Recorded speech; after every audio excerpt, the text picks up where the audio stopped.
ರತ್ನಸ್ ಕಿಚನ್ಗೆ ಎಲ್ಲರಿಗೂ ಸ್ವಾಗತ. ಇದೇ ಮೊದಲು ನನ್ನ ವಿಡಿಯೋ ನೋಡ್ತಿರೋರಾದ್ರೆ ಮೊದಲಿಗೆ ಸಬ್ಸ್ಕ್ರೈಬ್ ಮಾಡ್ಕೊಳ್ಳಿ.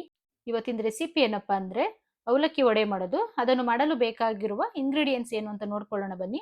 ಮೊದಲಿಗೆ 1 ಲೋಟ ಅವಲಕ್ಕಿ ತಗೊಂತಾ ಇದ್ದೀನಿ. ಅದನ್ನ 2 ರಿಂದ 3 ಸಲ ನೀಟಾಗಿ ವಾಶ್ ಮಾಡಿ ಒಂದು 5 ನಿಮಿಷ ನೆನೆಲಿಕ್ಕೆ ಬಿಡಬೇಕು. ನೋಡಿ, ಈ ತರ ಕ್ಲೀನ್ ಆಗಿ ವಾಶ್ ಮಾಡ್ಕೊಬೇಕು. ಬರೀ 5 ನಿಮಿಷ ಸಾಕು ನೆನೆಲಿಕ್ಕಿಟ್ಟು. ಅದನ್ನ ಮಾಡಲು ಬೇಕಾಗಿರೋ ಇಂಗ್ರೀಡಿಯೆಂಟ್ಸ್: ಜೀರಿಗೆ, ಶುಂಠಿ, ಬೆಳ್ಳುಳ್ಳಿ, ಕ್ಯಾರೆಟು, ಕೊತ್ತಂಬರಿ ಸೊಪ್ಪು, ಆಲೂಗೆಡ್ಡೆ, ಹಸಿಮೆಣಸಿನಕಾಯಿ, ಈರುಳ್ಳಿ, ಸಬ್ಬಕ್ಕಿ ಸೊಪ್ಪು, ಚಕ್ಕೆ. ನೋಡಿ, ಅದನ್ನ ರುಬ್ಕೊಳ್ಳೋಕೆ ಮಿಕ್ಸ್ ಮಾಡ್ಕೊಳ್ಳಿಕ್ಕೆ ಬೆಳ್ಳುಳ್ಳಿ, ಚಕ್ಕೆ, ಶುಂಠಿ ಮತ್ತೆ ಜೀರಿಗೆ ಇದು 4 ಸೇರಿಸಿ ಸ್ವಲ್ಪ ತರಿಯಾಗಿ ಗ್ರೈಂಡ್ ಮಾಡ್ಕೋಬೇಕು. ನೋಡಿ, ಇಷ್ಟಾದ್ರೆ ಸಾಕು.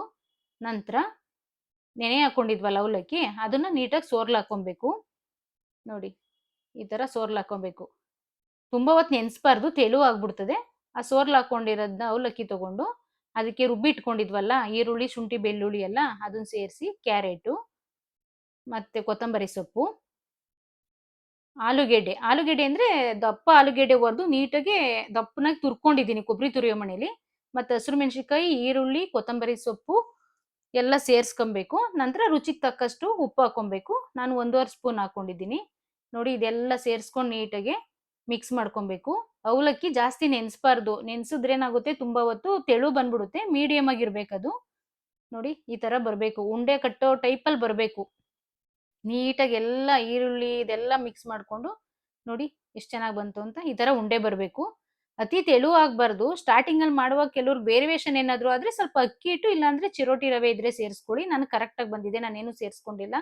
ನೋಡಿ, ಈ ತರ ಉಂಡೆ ಬರ್ತಿದೆ. ಈ ತರ ಎಲ್ಲ ಉಂಡೆ ಒಂದ್ಸಲ ಕ್ಲೀನಾಗಿ ರೆಡಿ ಮಾಡಿ ಇಟ್ಕೊಬೇಕು. ರೆಡಿ ಮಾಡಿ ಇಟ್ಕೊಂಡು ಸ್ಟವ್ ಹಚ್ಚಿ ಬಾಣಲೆ ಇಟ್ಕೊಬೇಕು. ನೋಡಿ, ಬಾಣಲೆ ಇಟ್ಕೊಂಡು ಎಣ್ಣೆ ಹಾಕೊಂಡು ಸ್ವಲ್ಪ ಹೈ ಫ್ಲೇಮಲ್ಲೇ ಕಾಯಿಸ್ಕೊಬೇಕು ಎಣ್ಣೆನ. ಸ್ಟಾರ್ಟಿಂಗ್ ಅಲ್ವಾ.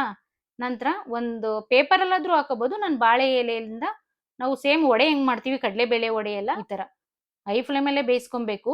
ಒಂದ್ ಸ್ವಲ್ಪ ಬ್ರೌನ್ ಕಲರ್ ಬತ್ತು ಅಂದಾಗ ಲೋ ಫ್ಲೇಮ್ ಮಾಡ್ಕೊಳ್ಳಿ. ಸ್ವಲ್ಪ ಬೇಯಕ್ಕೆ ಲೇಟ್ ಆಗುತ್ತೆ, ಅದು ಅವಲಕ್ಕಿ ಹಸಿ ಇರುತ್ತಲ್ಲ ಆದ್ರಿಂದ. ನಂತರ ನೋಡಿ, ಈ ತರ ಎಲ್ಲ ಉಲ್ಟಾ ಮಾಡ್ಕೊಬೇಕು. ನೋಡಿ ಎಷ್ಟು ಚೆನ್ನಾಗಿ ಬೇಯ್ತಿದೆ ಅಂತ. ಬೇರೆ ಬೇರೆ ವಡೆ ಎಲ್ಲ ಮಾಡಿರ್ತೀವಿ ಅಲ್ವಾ, ಇದೊಂದ್ಸಲ ಟ್ರೈ ಮಾಡಿ, ತುಂಬಾ ಚೆನ್ನಾಗಿರುತ್ತೆ ಮನೆಯಲ್ಲಿ.